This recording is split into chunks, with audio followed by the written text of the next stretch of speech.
So it's Thursday night. You know what that means. It's time for Thematically Speaking. We speak to people involved in the theme park and attractions community. And today, lucky number 7, we've got a great episode for you with some alumni from the sanctuary. First, we've got Eveey Ruth. Then we've got Ian Gower. Hello. And Dr Kelman himself, Gerry Cannell. And in the chat, we're going to have Tom Rowley, who's going to respond to your stuff. But there he is now. Tom Rowley. Hi, Tom. Hi, Tom. I'm going to start with Eveey because she's only here for the first half of the show because she's got rehearsals. I do. If you want to explain how you first got involved with the sanctuary, like, did you already work at Towers in the entertainment team or in another part, or did you just audition? No, Sanctuary was the first attraction I did at Alton Towers. It was actually my second year scare acting, so I'd only ever done Thorpe Park the year before, where I started out in Saw Alive, and I did The Curse as well, which had Jack Lewis as the show captain. And Jack told me, on going up to Alton Towers, like, maybe you should come up and audition. So I was very, very new to it all. And me and some friends road tripped up to Alton Towers and went to one of the open auditions. And that was that, really. Was when you worked at Thorpe, was that just when Saw Alive was, because it started out just being at Halloween, then they had a weird year where they tried to have it open all year and it just cost them too much money. Was that just when it was at Halloween? No. So I did, I auditioned for Fright Nights, and I got the job, but they wanted some people to start earlier because they needed some more people in Saw Alive. So they asked me if I would mind starting a couple of months earlier. So I did Saw Alive before Fright Nights when it was open for the season. And The Curse as well. The Curse was my first maze there, actually. Well, yeah, The Curse I did over Fright Nights. That was the Fright Nights maze I did. And so I moved over from Saw Alive over to The Curse. Ian, how did you get involved with the sanctuary to start things? Well, basically, a few years previous to that, I'd never done anything sort of like it before, ever. I mean, I'd worked at JCB for 13 years previous to going up to Alton Towers. And I was part of the sales and information team and got asked if I'd go and just help out, really, at Halloween. And that's how it started. And when I got asked to help out with the sanctuary, it was amazing. It really was. It was really, really good, really immersive. And obviously, from a host point of view, it was very much a case of we were part of that storytelling as well. And it sort of, it really fitted well together. Obviously, you know, the performers were the ones that made it like alive, but obviously for the hosts to be involved as well, it was just fantastic. It was brilliant. You really felt part of that group, like a family. Yeah, definitely was. Yeah, everybody got everybody's backs, and you know, it was brilliant. It was real good fun. How about you, Gerry? Dr. Kelman, how did you get involved with it to begin with? With the sanctuary or with Alton Towers? With the sanctuary. So did you already work at Alton Towers before that? Oh, yes. Oh, yeah. Oh, yes. I worked on Terror of the Towers, and then Boiler House. Oh, I love Boiler House. Carnival of Screams. When I first started Alton Towers, I worked just as one of those monks in a cowl. Oh, so near 13. You've got a line of monks in the towers, and one of them was real, and the guests come through. Oh, okay, yeah. So I would follow them to the, behind them. So they passed all the monks, but they didn't know this guy was behind them. And then I did the Barker, not the famous Barker, not Dimitri, but I did in Boiler House. We had a Barker at the bottom of the stairs that used to bang on a big 45-gallon drum, bang, and when the mask got taken from the locker. Yes, correct. Yeah. So that was where I started. And then, of course, Peter came up with this idea of the Sanctuary, and I was asked if I'd like to audition. That's another story, the audition itself, because I didn't know what I was doing. I was just asked to go and audition for this new maze. Did you do the scare chair? We did the scare chair in training. Inside that secrets. Was way before that. We all did the scare chair when we were training, but as explained by Dimitri, that was good fun. But no, the actual audition was done in the ballroom, and there was Lou Broom, Pete Cliff, and Dave, who did all the engineering, and they were sat at a table, and I just walked down there.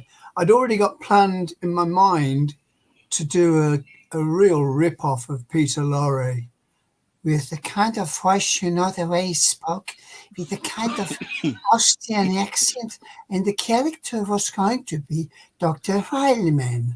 And this Dr. Heilman, I did this little bit of a thing, and what got me the part, I think, was going around the back of them, not sitting in front of them.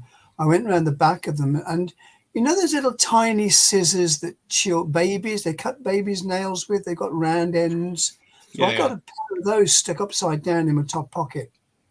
And as soon as I got around the back of Lou Broom, I said to Lou, "You have very strong muscles in your neck. May I just show you this scalpel?" And as soon as I mentioned the word scalpel, did he jump up from where he was? They all got up and said, "Yeah, whoa, that's enough." And I got the part anyway, but I had to change it, of course. Had they already sort of cast what they wanted that character to be, or did you kind of bring something to it? I created the character. All I was evidently auditioning for was a front man, quote unquote. That was to say, the guy on the door, the man that sets the scene for the wonderful characters inside, like the two sat there. It was, but I had an idea that the character got to be strong, because it was a really unusual set. It got to set the story properly. So hence I thought the Austrian doctor would work, but they said if I could keep the character but change the accent to an English accent, then that would be acceptable for obvious reasons. They have guests from all over the world. So Dr. Heilman became Dr. Kelman. And so that, that's it. And then they let me know a couple of days later or whenever that I got the part and rehearsals would start. So if I go back to Eveey, when you were in the maze, could you kind of chop and change on days, or did you only stay in like a couple of locations in that maze? Are you talking to me or talking to Eveey? Eveey. I thought so. Hello, Eveey's frozen, I think. I think she's frozen. Oh no, she's working now. Okay.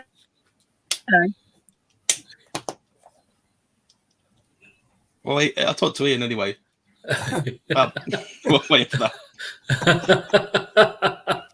Because you started as a host. Yep. But then we were talking before we came on, because I saw a photo of you in the cage maze at the end. How did that come about? I think it was one of them where it literally, you get to the point where actors are sort of a bit exhausted and need a bit of a break.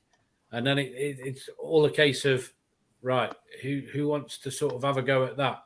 And I'm always the one that will go, me, pick me, I'll have a go. Let me have a go. Am I back? Yeah, you're back. You're back. Hey, well done, Eveey. So yeah, that came about just through sort of like volunteering to just. Had you already done some scare training with them, or did you have to do like a crash course when you put yourself forward? I'd already done like the sort of audition and stuff, because I was actually while also being a host for that, I was sometimes if they weren't too short with hosts, I'd be in the zombies the zombie Oh, scare scare zone. zone. Yeah, I'd be in there. Yeah, sort of rocking it down there and doing that. But obviously, if they were a bit short, it'd be like, right. Did you ever shut anyone in the fridge? Yes, Didn't I we did. Quite a few people went in that fridge. I remember a certain Mr. Bolton being in that fridge as well, to be fair. How long did you leave him in there? Left him in there for quite a while. I wonder if he's watching. We did put somebody in that fridge for quite a long time and turned it round so he couldn't get out and left him in there for quite a while. Yeah, I'm not going to say who it is. We can't say who it was.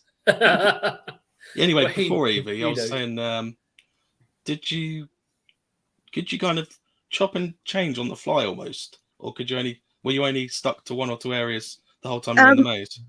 So there was a few characters that were better suit, like where they were meant to be above ground, like up where the ward was, and then there was characters that were downstairs, and you had actors that were better suited for those. So I was quite lucky that I was able to kind of flip between upstairs and downstairs. I didn't really do much in the finale because that was better for like the taller guys. They were more intimidating in those kind of areas, whereas I was better off doing kind of the creepy little girl kind of act. But each day we would find out which room we'd be in, so we would then create the character for that room and stay in that character. So yeah, it would all depend where we were. Could you like you know that opening room with it was like the seating area and then the kitchen, wasn't it? But then just down the hall was you walk behind the sheets and you went for that bedroom like ward bit. So yeah, so you as you walk in, could you kind of run to there and do something there as well, or did you have to stay? No, because the issue was there was someone then that was cast for that room. So what you would do is you'd have like a start point and an end point where your room would start and end, because you had to be aware of the fact that there'd be someone in the ward and you didn't want to steal their scares. Like they worked hard to have their set routine. So in some cases there might be someone that was in that room that would work quite well, like you could bounce off them. But in terms of going into another room, it was a little bit unfair if you just walked in and stole someone's scare, you know. So we tend to stick to our certain rooms. And if I just flip, because while I've still got you here, we'll go back to some other stuff after you've gone. But did you feel, I don't know what the word is really, because it opened again in 2013 because the Smiler hadn't opened yet. Yeah. And the maze stayed open till about Easter time. Mm-hmm. Did you feel a bit less pressure in that maze? Not that you wouldn't give good quality, but did you feel less pressure about the quality because people weren't paying for it?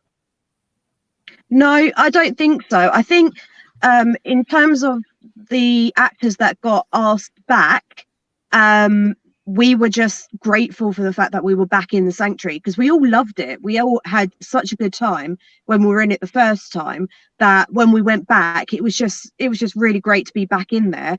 And it didn't feel any different having people come through that hadn't paid for tickets or whatever. So it was more the fact that we were trying to enjoy ourselves because we didn't know if it was going to open again or if we'd be given the opportunity to go back in there. Did you, was there certain safety things in place because of the building? And I don't know what the air would be like in there, but also you had that fire effect in that first one that went off sometimes. Did that affect how long you were allowed to be in there before you had to have a break or something like that? Not with the fire effect was the first year, I believe. I was saying the first year. So the first Scarefest, we had the fire effect, and then it got moved or something like to the TV. It kept breaking down, Eevee. Yeah. To be honest with you, we were really grateful for the fire effect because it made the room warm. It was freezing in there. So every time the TV glitched and the fire went off, we were all huddled around like, oh, this is nice and warm. Is that why you were wearing pajamas? It was just to warm yourself up. Honestly, there were so many thermals underneath those pajamas. It was unreal. But then if you had quite an active role, you would warm yourself up within a few minutes and you'd be sweating. So it would all depend where you were and what your costume was. But honestly, it was one of the most comfortable costumes I've ever worn. And Ian, how much warmer was it down in the cage area when you were in there? Was that still freezing?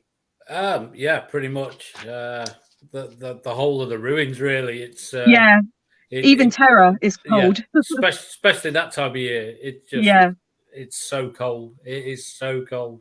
But like Eveey says, if you warm up properly and get yourself sort of in that zone and start running around like a madman, really, or a mad woman or a mad person, whichever anybody wants to prefer.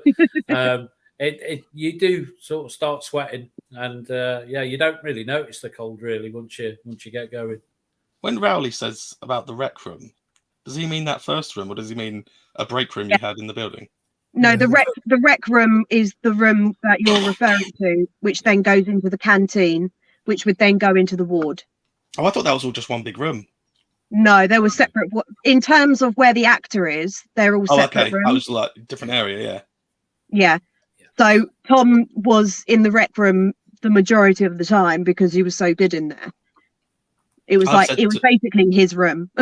I've said to him before we're recording this, and anyone who doesn't know who Tom is, it was the one in that robe who would sing Dr. Kelman with Bob the Builder song, and I still remember that to this day. It was so iconic. But can I just say hello to Tom? Hi, Tom. Hi, Tom. Hello, mate. Hope you're doing well. I'll ask Gerry first, but was there a point where you was there a moment specifically where you sort of realised this was starting to get a bit more of a sort of cult following than a normal maze? Do you know, there is a point for me, I'm not sure about the other actors, there was a point for me, and I'm not sure whether the actual people that were there will be watching tonight. I hope they are. I can watch on catch up. We came out after doing a performance. I can't remember when, how far into the show it was, the run. We came out, and I went to join up with the other cast members, and I realized there were a few people tagging on behind me, and then the crowd got bigger, and there was quite a few people following me. Well, recognized you. Well, yeah, and so it was a case of just at that moment I thought, oh, you know, this has got something. This. A little bit later on, I realised, and a lot of people have to forgive me, it's my own personal opinion, I think we got magic in the bottle with that show. I think it was so unique that we got something, you know. But yeah, that's when I noticed it, when people started waiting at like stage door, if you like. Yeah. Did you? Were you made aware? Sorry, to begin with, that it was going to be tying in with the story of the new roller coaster, or was that something you got told later on? No, we knew. I think we knew. Yeah, we did know, didn't we? Yeah, I was told. I'll let you guys come in. Let me say one thing. I was told when I did my audition that the character that I was playing was the nemesis of this new ride, was the Antichrist, if you like. I was the guy, this person, my hospital was the right way, and this new ride, I was to push the message that it wasn't the thing to go on, that we were the real way of making people smile. So yes, we were well aware of what they were building out there, and to try and tongue in cheek, of course, tell people not to go on it. So yeah, we did know. You're right, Eveey. We didn't know the ins and outs of the ride. We didn't have a clue what the ride was going to be like or anything like that. Did you get told the name? No, we didn't know anything. We didn't know anything. We just knew that it was like the prequel to the ride. And then we got given a brief description of what the maze was meant to be like. And yeah, we just kind of went on that, and there was no way that we knew how it would fit in with the Smiler at all. No. What I'll say while I've still got you here, because I don't know how much longer I've got you here. 5 minutes. Have you got the weirdest experience you've had in the sanctuary, or one that really sticks out? Oh my God, I When you're wouldn't in be able there. to pick. I wouldn't be able to pick. I know one of my favorite memories. Oh God, I think one of my favorite memories is the fact that I met Kieran Quinn, Yeah. before I actually met Kieran Quinn. So I didn't know I met him, but apparently I gave him this book. You met him at work, and then you met him outside of work and realised it was the same person? No, I don't even know if he was working there. He was a guest. He came through. Oh, and okay. I get you now. I thought you meant when he was working. I gave him this book, and he remembers me because I gave him this book. And when he got to the end, a book from the maze, and when he got to the end of the maze, he gave the book to one of the hosts and was like, "This girl gave me this book, but I'm going to give it back to you." And that's one of these like funny antidotes and whatever the word is, and that's the anecdotes that me and Kieran have from our friendship, is the fact that I met him without even knowing that I met him. What was the book? God knows, it was just a random book that I found. I don't know. A lot of scare acting is improvisation on, like, just randomly on the spot. So I sometimes I'd do scares and I'd think back afterwards, what on earth did I just do? But it worked, so I'll just do it again. But let me just cut in there, Eevee. Random things like getting down behind me on the floor in that caged area, you know, in the reception area in the passageway. Yeah. As you come down, those stairs were on the right, and there was I jumped out. So you got behind this grill, so the people lined up waiting to go in, and it seemed to me, little do they know there's this mad woman directly behind them on the floor in a cage. And it was only when always when I was on my way to my break or coming back from my break, and I had to try and get back into the rec room, and I thought I'm just gonna have a bit of fun, so I'd like jump at these people. That was so honestly, the amount of times people turned around in that waiting area because of that jump scare and ran out. Like, I think we managed to cull about 50% of the people just that was classed as a bonus, wasn't it? That was a bonus. That was a really good night, you know. Yeah. To say, and also, I danced with Gerry in the rec room to Charmaine, which was the soundtrack, and we did a little dance, and that's always going to be something that I remember as well. Brilliant. That was so cute. Right. I'll ask Ian first, but I'll ask Jerry as well. Cables Twisted says, what do you think about fans of the ride and the maze that do cosplay and dress up in themed outfits? I think it's absolutely brilliant, because it then shows just how successful that actual attraction is. I mean, I know quite a few people that used to come up dressed up in sort of like the nurse's uniform, or, you know. Was that related to the sanctuary, or was that? Yeah, no, it was definitely related to the sanctuary. It wasn't anything else. Well, at least I don't think it was. Anyway, I hope. Did you ever get the Smiler outfits? Yes, we used to get quite a few of them. Come through, yeah. Yeah, but no, I mean, I used to really think, well, you know, people have made the effort to even look like us, you know, and it was, I always think that's special. It keeps it alive as well. It keeps the sanctuary alive, the fact that people were still doing it. And it meant so much to us, and we knew that it meant so much to all the fans and stuff.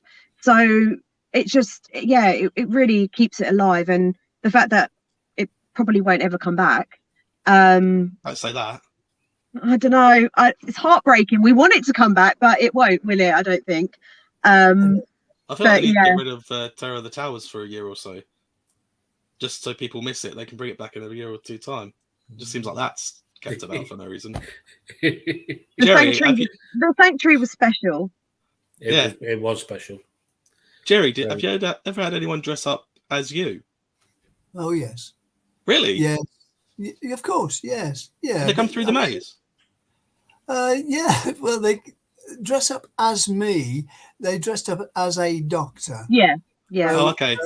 Yeah, they would wear the white coat, the stethoscope, and so on and so forth. And I just used to walk along the line and say, hello, doctor. How are you? Come for a checkup. But yeah, they used to dress up. No one came through dressed as, I can't remember anyone coming through as Kelman, in the black. By the way, I agree with Tom's comment at the bottom there. So it brings more energy and pushes us to do more. It does. I've always thought, yeah, go ahead. It's a brilliant compliment for people to dress in the same, the characters' outfits, It's excellent. I still have people now who send me pictures of, we're talking how many years since? I think Eveey's got to go. I have to go, but I just saw that. I'm so sorry, but I just saw the question down there from Stacey. 100% yes. I don't think you can find a single Sanctuary actor that would say, "No, I don't think I want to do it again." And if they do, then they've obviously got reasons why, like they've got a different life now or whatever. But for those of us that were in it that would continue scare acting, then 100% yes, we would definitely go back in there. Yeah. Even if it's just for like 24 hours, just get us in there. Yeah, definitely. Anyway, I'm going to love you and leave you all. Thank you so much for having me. Keep in touch. Love you on again. Bye, Thank Eveey. you. Yes, please. Bye-bye. See you later. There you go. Okay. Radical Raptor says, a major smiling advocate. I can't begin to explain how much the Sanctuary means to me. And I can't thank you enough for the characters and the story you've brought to life. Well, thank you so much. It's brilliant. Thank you. What I was going to say, and I don't know if I'm going to word it right here, but I felt like the Sanctuary made a quite dark horror kind of theme, but it was sort of family friendly almost compared to some other stuff that's out there. Yeah. So you get what I mean? Yeah, definitely. It's not like the Skin Snatchers isn't really family friendly, do you know? No. But there was, it was just like it was almost like a subtle, well, not subtle, but there was a dark vibe at the Sanctuary, but it wasn't in your face. Yeah. No. What do you think, mate? Ian? Yeah, I think it's pretty much spot on. Really, it did feel very much like like that family vibe and what have you. But yeah, it's got its little dark message in there, and it was for me. Yeah. I mean, with the mazes that I've worked in, I still find it my favourite maze that I've ever worked on because it was just the actual storyline to it and the way that particular maze made you feel in each room as well. I don't know if you felt that, Jerry and Tom. Yeah. I don't know if you felt that, but from my point of view, it was when I was doing my introduction, and right from the videos through to me standing on the door, it was a calm, even down to Mantovani, Charmaine, the music, deliberate. It was deliberate to bring a sense of calm, a sense of enjoyment with an underlying, there's something not quite right here, something a little bit sinister here. And so people went in there, whether it was family friendly compared with some of the real. Oh no, that's not 100% what I meant. I didn't know how to word it, but it was almost like more approachable than, say, the Boiler House, which has got murders in it. Yes. See what I mean? Yeah, it was. It was more the fear of what's around the corner than a man with an axe, coming at you. It was, and this is what makes the Sanctuary so unique. It was a very different kind of maze. I dare say other people have copied it. I thought it flowed better. Ways. Sorry, Mike? It flowed better throughout. Some mazes I go on, and it's kind of like, here's a scene, and it's scary, but it doesn't really connect too much to that scene. It seems a bit disjointed, whereas we started with you, and then I've kind of taken over now, but we started with you, and I thought your delivery was always quite good, because you were sort of slow in your delivery, and there was a bit of sinister to you, but sometimes you got a bit more quiet, so it kind of brought people in and they had to listen. Yeah. And then suddenly it was loud again. Yeah, you're right. And you see the contrast. This was working with contrasts. I got Tom behind the door. Tom was very scary. Tom was loud and in your face. So it's a deliberate move with Tom and I. It was, you know, I was the very nice guy, the charming, thank you, very, very believable, lovely old gentleman. Let me tell you, he was based on, for those of you who are quite old, there used to be a man on the radio called the Radio Doctor, and he had this kind of English, lovely English homely voice. And so I used that.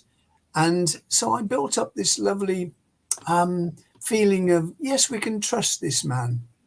There was a little bit of, or can we? I used to come in with, you know, make them think, well, okay, there's more to this than meets the eye. But once the door was opened and there was Tom, God, you know, what are we doing here?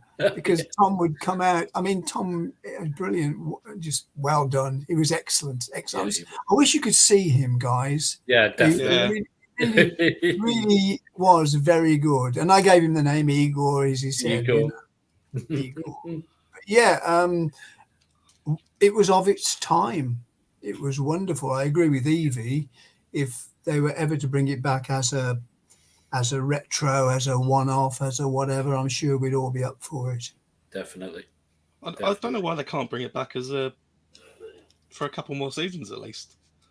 Well, that's up to marketing, of course. Yeah. Did you ever go through the maze yourself as a guest? Yeah, I went through, and you know, when it first started, we all had to go through it. I don't know if you remember this, Ian. You know, all the different mazes would go through each other's maze. So yes, we all went through the maze. Did you have any idea of like numbers for guests going through the maze? Did you kind of compete with the other mazes? Yes, very much so. I don't have any figures, but Ian, do you have any figure? Do you know what it was like? Yeah, definitely. Looking from the sort of like the running point of view, so like I'm talking about like the host point of view and the actual venue coordinator or team leader, whatever you want to sort of, whichever one you want to use there. They would keep a tally of every hour of how many guests have come through. Okay. So you would literally have like a competition going with all the hosts and from all the other mazes of, oh, we've had this many through. Oh, we've had that many. Gotcha. And you'd literally sort of build up a little tally at the end of Scarefest. What was the latest you had to stay? Because they closed the queue line at a certain time, didn't they? Yeah. You had to stay till everyone was through. I mean, I know Jerry, they used to do like the extreme version sometimes, didn't they? And you were involved in that, Jerry? Yeah, I know you guys used to have to stay quite late, didn't you, for that? Yes, they were. Michael Ealey comments on these. I think he's written some stuff on it. He was one of our regular guests, and if his response is anything to go by, they loved it.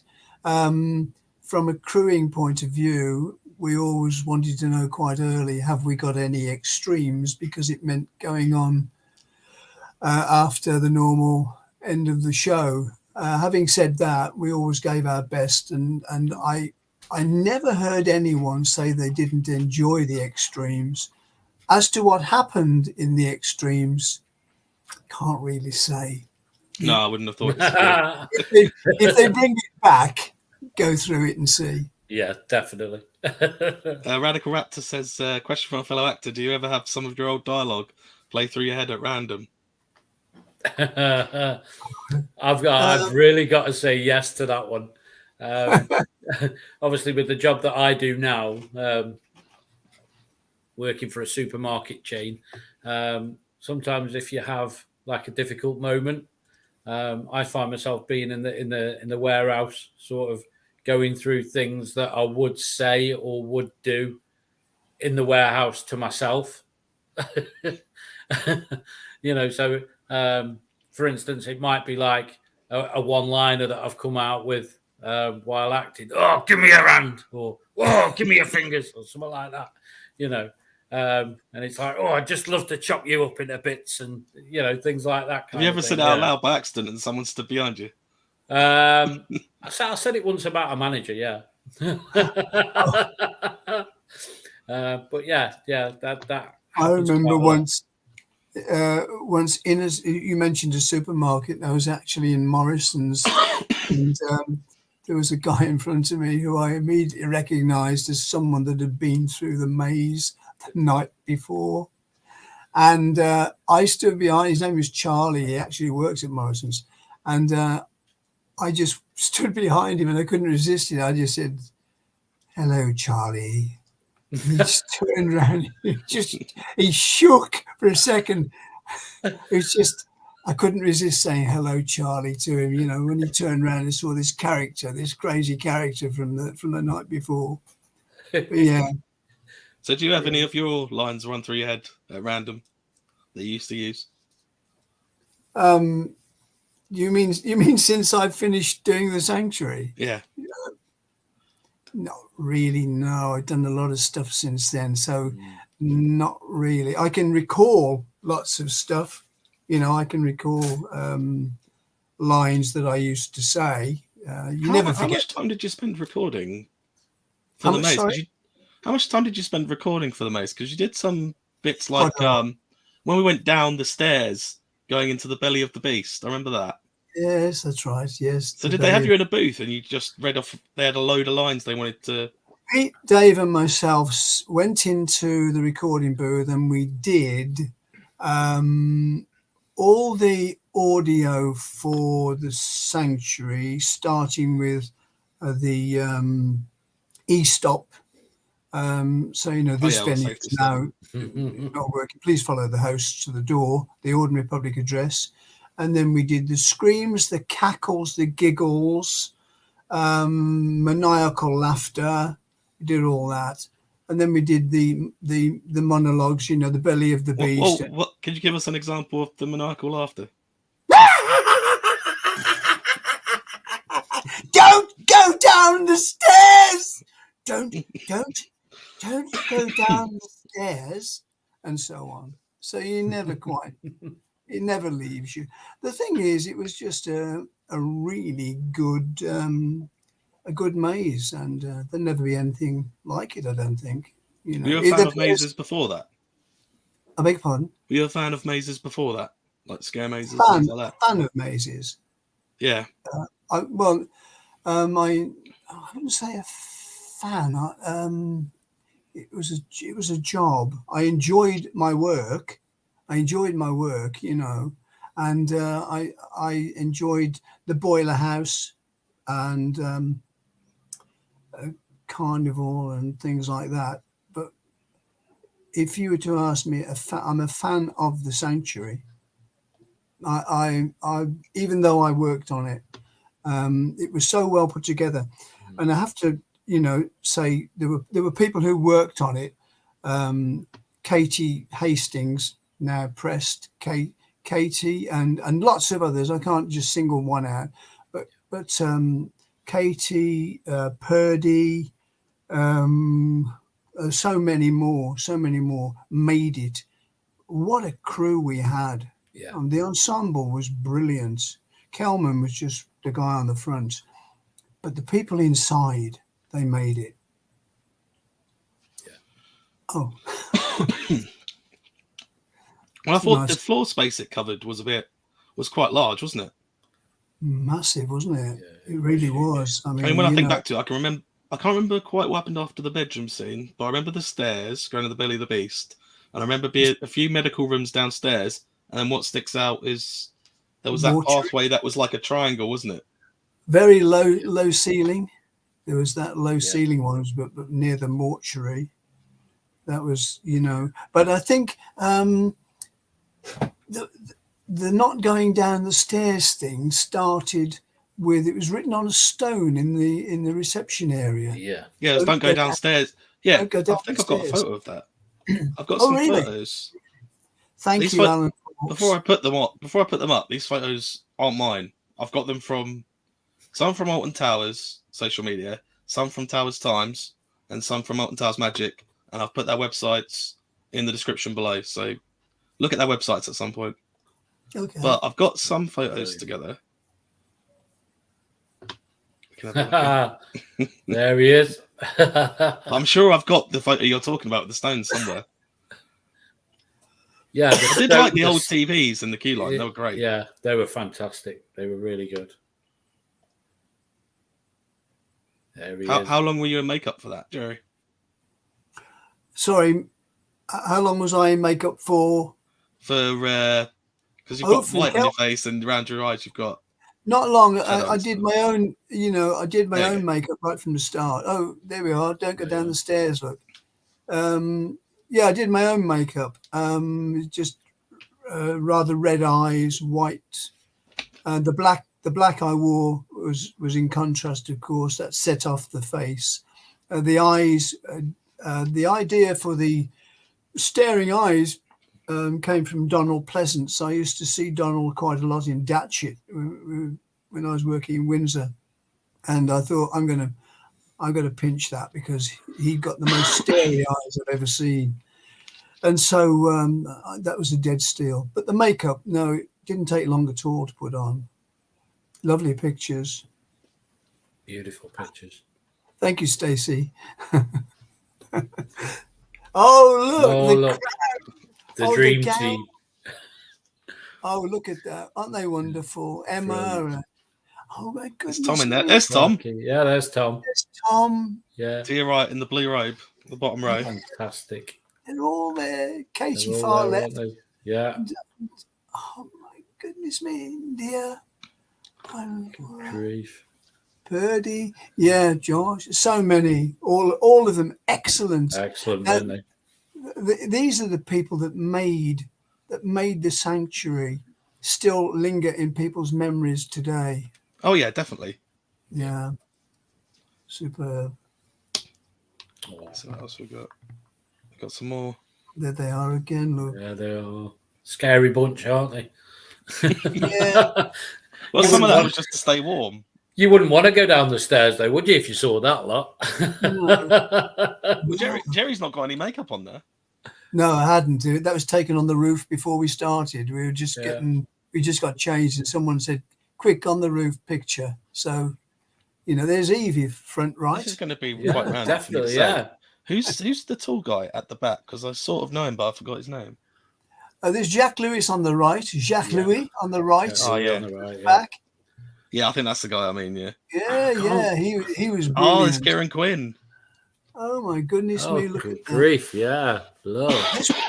This was taken during the warm up. We used to do a warm up before the show every night, every day, every morning. Sorry, and Tom would lead us, and we would do dances and sing songs, and just great fun. Great fun. Good fun. Really when you say a warm up, was it just vocal, or did you have, say, like a couple of people go through and you would practice scaring them? No warm ups. This was crazy dancing. I mean, what did we used to do? Someone send in a message. I'm sure they'd remember. We used to. Did you all sing Bob the Builder about Dr Kelman? Yeah, sort of. You know. Yeah.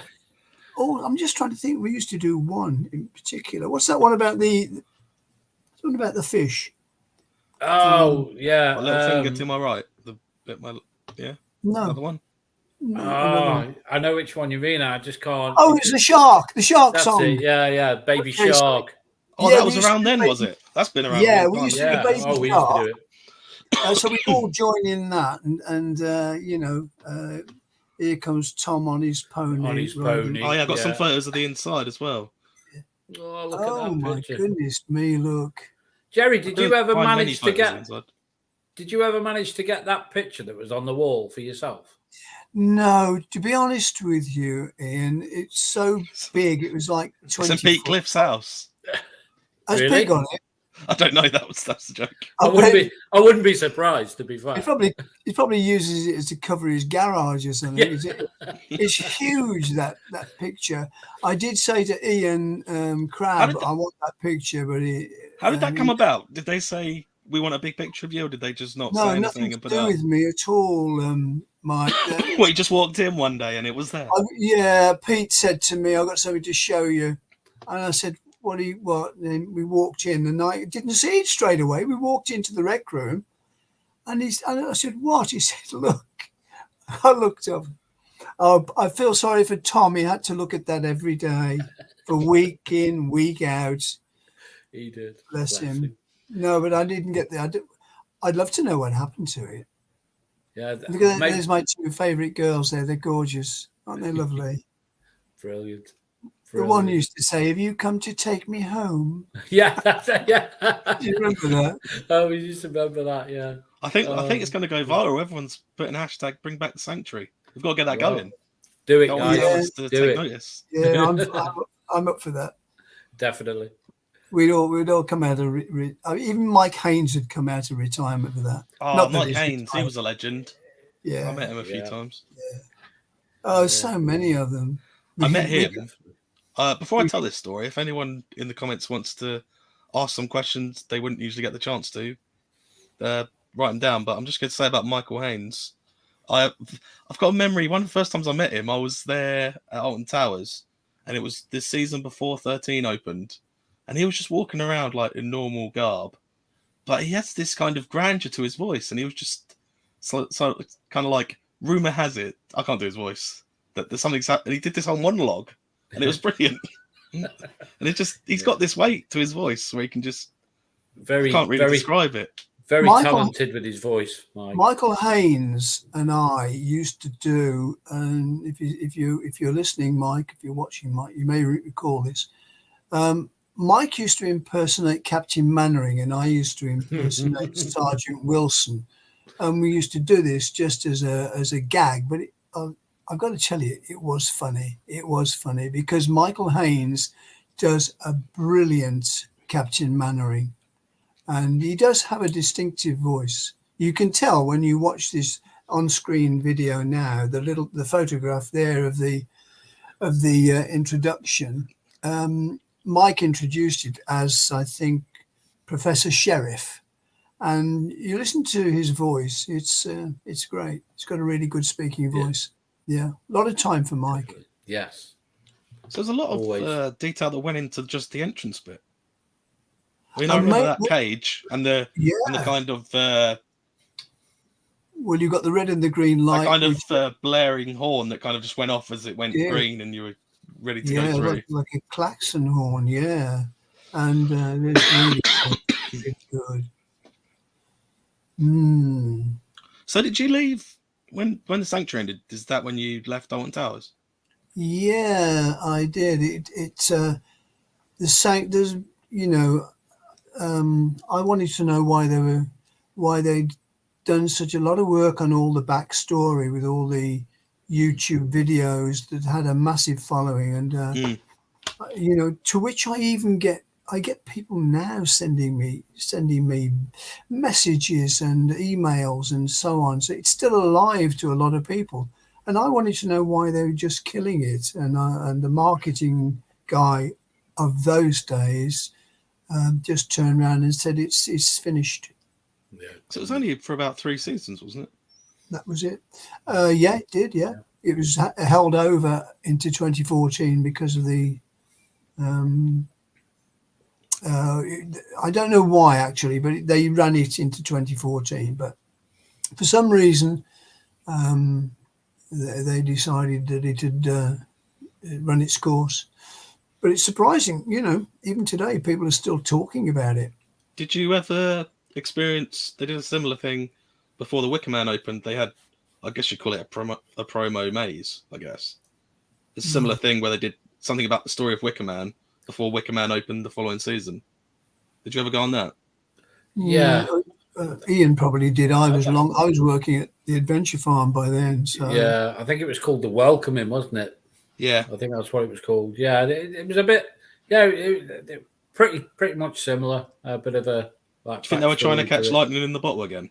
I think so. Yeah, Yeah. but I don't think it worked as well. can't be done. Because of, the Sanctuary was just a simple one-off. It was, you'll never, like Gerry said earlier, you'll never ever, I don't think you'll ever find or get another maze that was like the Sanctuary. I don't think. We're also proud to have been part of it. You know, everybody that I worked with, all the girls and all the boys that worked on it with me, just loved it. You know, there wasn't a day that we thought, oh God, we've got to go into work today. It was, let's go and do it.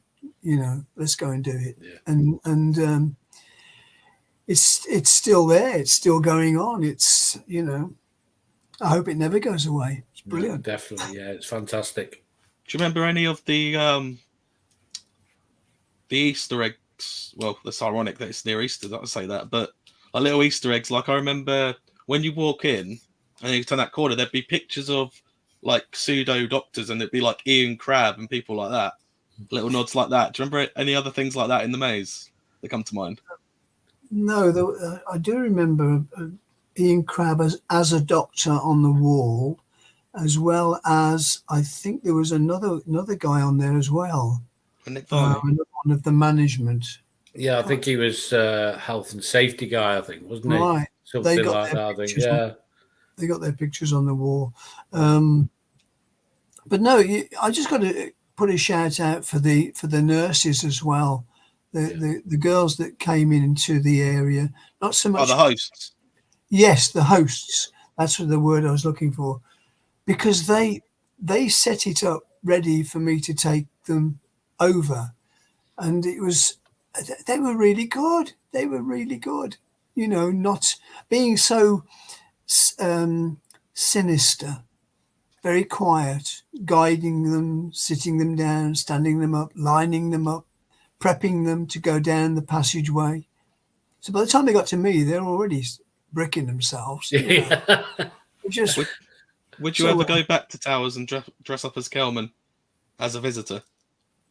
No. For the fans? No. Well, would I ever go back to Towers and dress up? Yeah, Pastel Dust says, would you ever go back to Towers and dress up? To surprise the fans. Do you know what? That's put an idea in my head. That is a difficult one. Gerry, that's put an idea in my head. What if, because you've done a lot of charity work to do with Dr. Kelman and you being part of the Sanctuary, haven't you? Yeah, I have, yeah. What if we got something together and we all just put money in towards Scarefest if you showed up one day and just up the whole day? I'd be up for that. That'd be brilliant. Sort that out. You've done a lot of charity work, haven't you? I've done a lot of charity work, and so I remember I've not got any of them on me right now, but I bought 3 of those. I think they were about £5 each. You were doing that photo, and then you'd put a message on it. That's right. I did a lot of signing. That was for Merlin's Magic. I can't. What is it called? Magic Wand, isn't it? Paul. Yeah, Magic Wand. Paul ran it. Yeah. Yeah. And I did a lot. Yeah, we did a lot together. I did a lot of signing of stuff, and I did the Smiler hat for that. But yeah, I mean, if it's please do that. I donate towards it. I would certainly appear as Dr. Kelman for charity at Alton Towers. Do you reckon Alton Towers would let you have your own little area? Because I can imagine if you just turned up on a whim, suddenly you get mauled by people. Well, you'd have to ask them, you know. But yeah, I mean, you know, all I can say from my point of view, Ian can be my bodyguard, and we'll do it. Yeah. He's got the hoodie already. He says crew on it. We could even get Tom along there. Tom, would you be up for that? I think Tom would definitely be up for that. Dressed as Igor as well. Yeah. So did Alton Towers let you keep any costumes or props from the Sanctuary?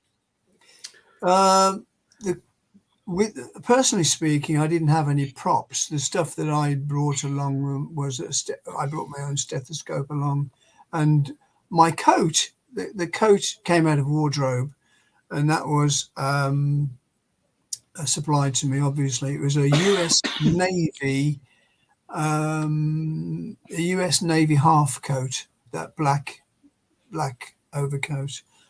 Well done, Tom. And so I didn't really have. I had a suit. Everything else was all supplied by wardrobe. The only thing I supplied was the stethoscope. I remember I've got a video somewhere on the internet of they just mentioned that posters were used in New Amazes. I assume they mean the posters from that holding area at the start. But I remember the actual posters around the park where they advertised the prices and stuff. They'd keep those and keep the unused ones, and you could go to the box office and just ask for them. Oh, right. Well, obviously now everyone knows that. Probably not being able to do that anymore. But I've got a video of one of my friends going to box office to ask for it. Another one of my friends called Dan Leach.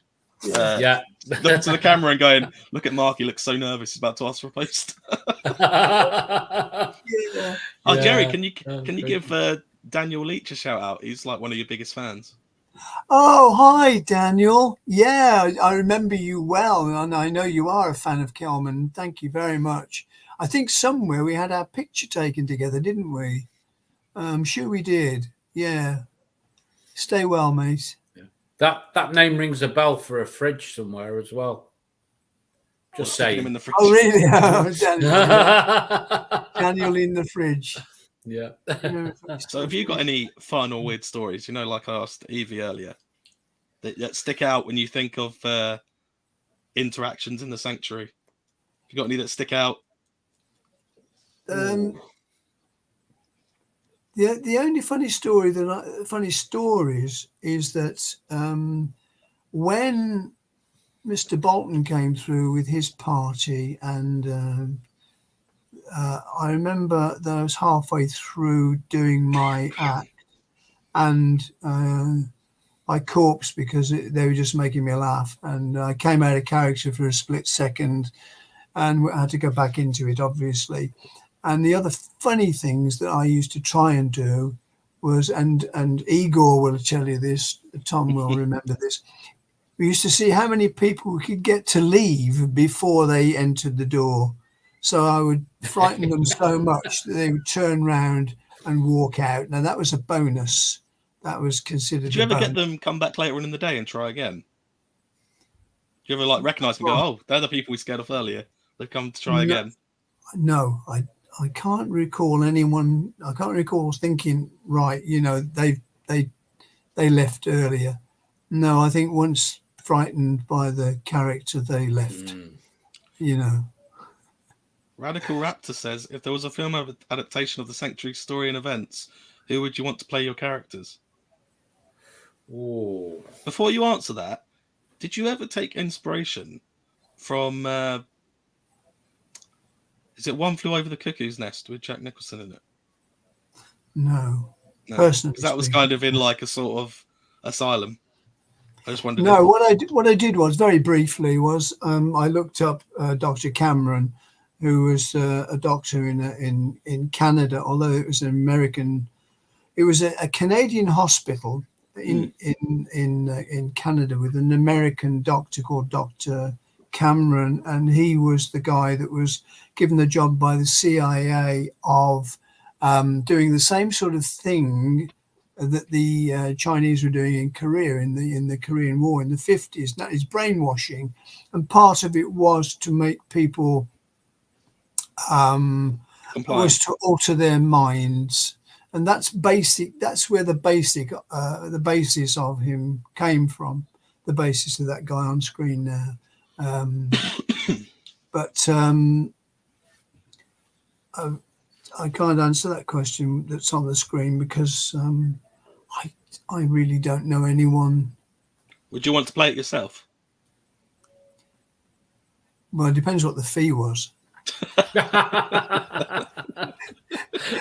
It would depend what the fee was. Oh, it would be lovely to see. It would be lovely to see it all come back again, but whether it ever will, in whatever form. We'll have to get the hashtag going. Yeah, definitely. well, Yeah. Bring back the Sanctuary. I'll have a look into this see if we can set something up for charity about you being there at Scarefest this year. That'd be cool. Yeah. That'd be Yeah, fun. absolutely. Yes. I mean, I'd be up for that. It's almost And I'm silly sure- how they don't bring it back, because it almost seems like it would cost to bring it back, but it's almost like printing money. How many people would do Definitely. it? Do you know what I mean? Yeah. I do, and I've been saying this for a long, long time. With my business head on, if you've got something that people are interested in, then you work it. Definitely. But then I'm not in charge. So all I can say We'll have is to from change my that. point of view. Sorry.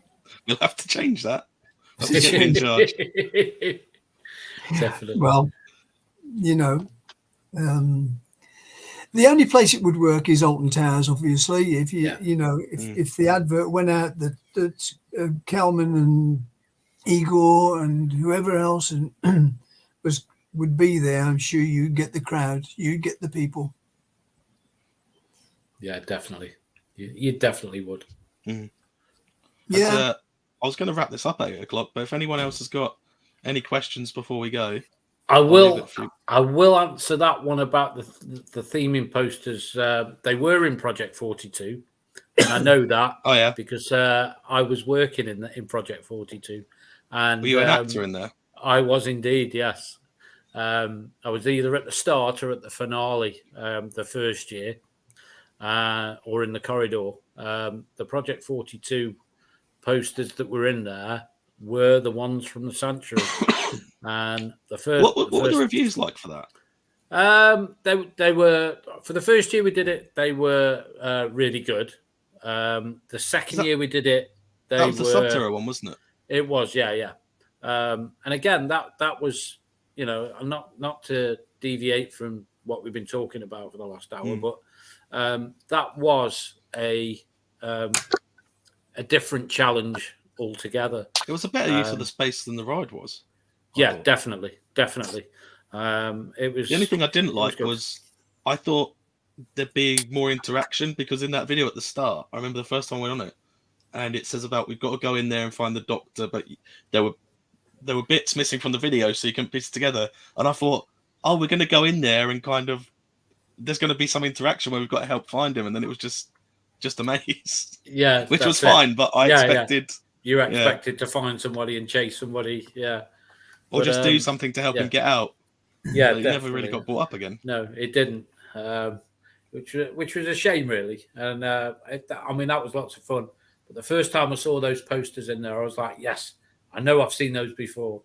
And they were definitely the ones at the start of the Sanctuary, definitely.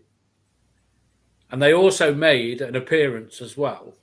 I don't know if any of you ever saw the board when you went through Terror of the Towers the one year when they changed the entrance and they went through the Ladyship's Gardens. So to segregate you went through the back and it was like so to segregate the two mazes off, they had like a little white board that was in the Sanctuary, and that had got those posters on it too. So it has actually been used in a couple of the mazes before. There you go. Just a strange fact there. Is there anything either of you want to say before we wrap it up? Thank you, Stacey, for the comment on there. That was good. Was there ever a shop on merchandise? Isn't that strange? Sanctuary nurse, my little friend. No. I did try and push for that, but it was never. It was. I don't understand why, but no. There you go. Can't help you there. Sorry. I think the only thing I'd say is thank you ever so much for everybody that's watching. Thank you very much for having us on.